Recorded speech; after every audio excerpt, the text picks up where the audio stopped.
Brian Dutcher getting ready for year 8 as head coach at San Diego State. That is hard to believe. Practice underway for the upcoming season. Great seeing Dutch yesterday. We're just talking about practice on the Mesa underway. Dutch, we appreciate your time on 760, home of the Aztecs and John and Jim. So tell us about this new group because it really is new for you. All these new faces heading into next year, and thanks for joining us as always.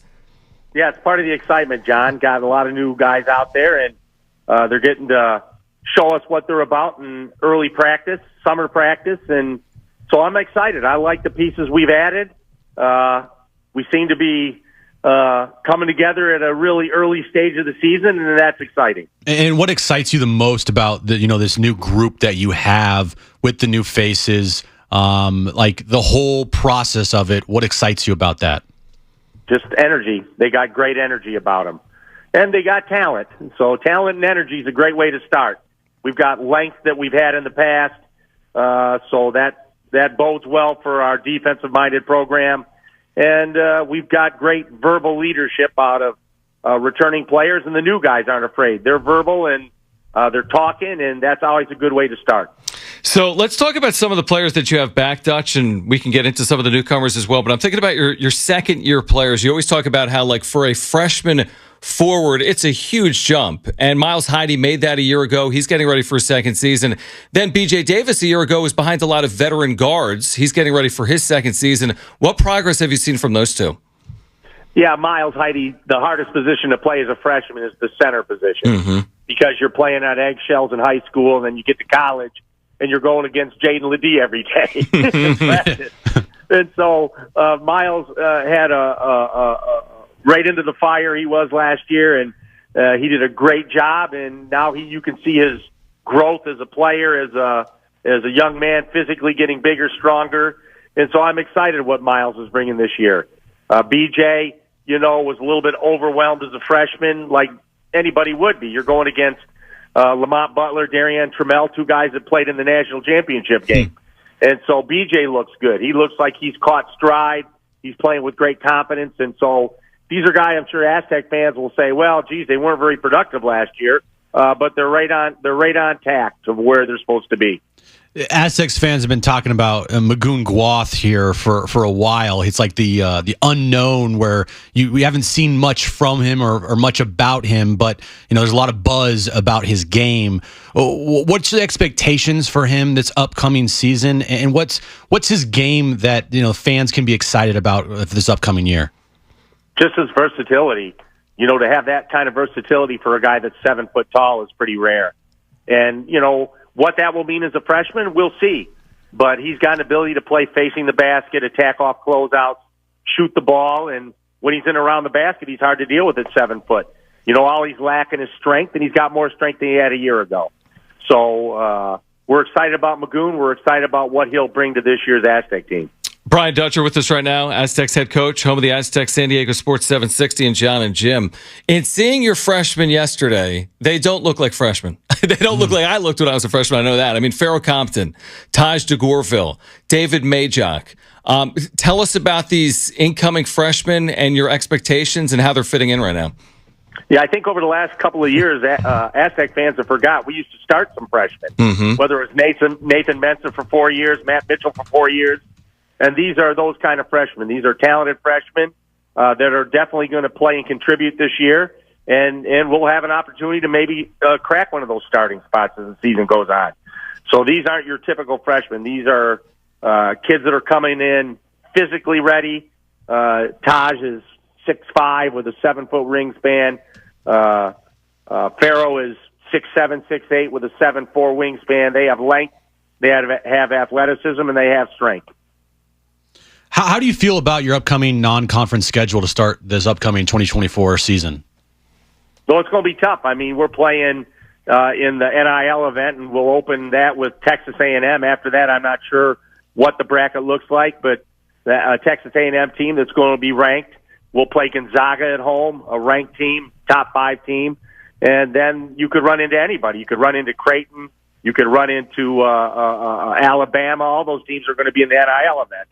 And then you've got Cal in a neutral game that'll be much improved. And so it's going to be a challenging schedule, but we never duck anybody. We play a hard schedule. And with the NIL event that you mentioned, just how important is that for the program? I mean, it's this new event this year. Obviously, NIL in college basketball and throughout college athletics is, I mean, everything right now, it seems. Like, for this program and you guys to be in this NIL tournament, how just important it is for you and your players as well? It provides everything we want. Elite competition, and then an opportunity to get money to put into the Mesa Foundation, where we can continue to build our program through NIL. And that's just the nature of the game right now. So if we want to be a part of it, then we have to invest in NIL, and our leg to do that is the Mesa Foundation. Brian Dutcher with us right now, John and Jim, San Diego Sports 760. So, Dutch, it wasn't that long ago you transfer, you sit out. We saw Malachi Flynn, even Jaden Ledee within the last couple of years, but everything has changed, and guys like Nick Boyd and Wayne McKinney and also Jared Coleman-Jones are going to have opportunities immediately. What type of challenge is that for them to just seamlessly fit in to what you're doing with your program? I mean, that's the key to recruiting. It's not just taking guys that are talented and don't fit your system. These guys were all guys that we brought in for visits. We basically vetted as they vetted us. We vetted them and tried to make sure they were good fits for our culture. They are, and they've been that already in practice. The way they approach the game, the way they play the game, they're going to be great fits for our Aztec program.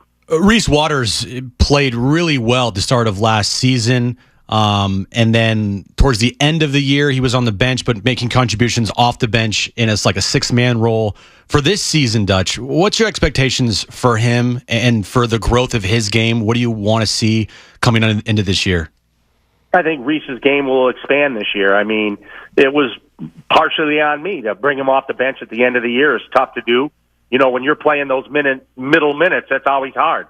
You press a little bit, and it doesn't come as easy. When you start, you know you have the starting minutes, and then you have that end of the half-minute segment. So you know what you're expecting. Those middle minutes are always hard, and Reese did a good job in that role, but obviously was much more effective as a starter, and that's what my intention is, to have him back in that lineup and see what he's capable of doing. What about your hopes for Miles Bird, who's entering his third year with the program? Now, he didn't have much of an opportunity early because he was on a national championship caliber team that went to a national championship 2 seasons ago, but he really burst onto the scene last year coming off your bench, had some huge games and moments. What growth is expected or still to come from Miles? This is his year. This is supposed to be his year. It's his third year in the program. All the lessons learned he has to put out there on the floor now. He has to play with the freedom he plays with, and Aztec fans know Bird is exciting. He's capable of doing some great things, but he has to do them at a more consistent level. He's got to be more reliable decision maker. But when Miles is playing at his best, there are a few players better than him in the conference. I know you mentioned it before, the importance of NIL in this tournament and the role Mesa Foundation plays, but I'll open the floor for you again, Dutch, for our listeners. I think a lot of them are aware of the Mesa Foundation. Some have probably contributed, but how crucially important is the Mesa Foundation for your program now and into the future as well? Yeah, we have to raise money in order to be competitive in today's game, and we're not paying players like you're seeing some of these other programs in the country, and what we provide through the Mesa Foundation is a service to the city of San Diego. We do outreach. We do youth outreach. We're not just pay for play. We're trying to impact the city of San Diego in positive ways through the Mesa Foundation. And like I said, you don't have to be a huge giver. Anything helps, and it makes a difference. It makes a difference in the city. It makes a difference for our program. And we're just grateful for all the fans that feel that it's important that San Diego State basketball is important to them and important to the city of San Diego. You can support San Diego State men's and women's basketball by going to MesaFoundationSD.org. That is MesaFoundationSD.org. Dutch, it was great to see you and your team yesterday getting ready for another season here at San Diego State. We always appreciate it. Have a great summer. We'll do it again in the months ahead, and thanks for hopping on. Thanks for having me, guys. All right, great stuff with Brian Dutcher, head coach at San Diego State. We'll react.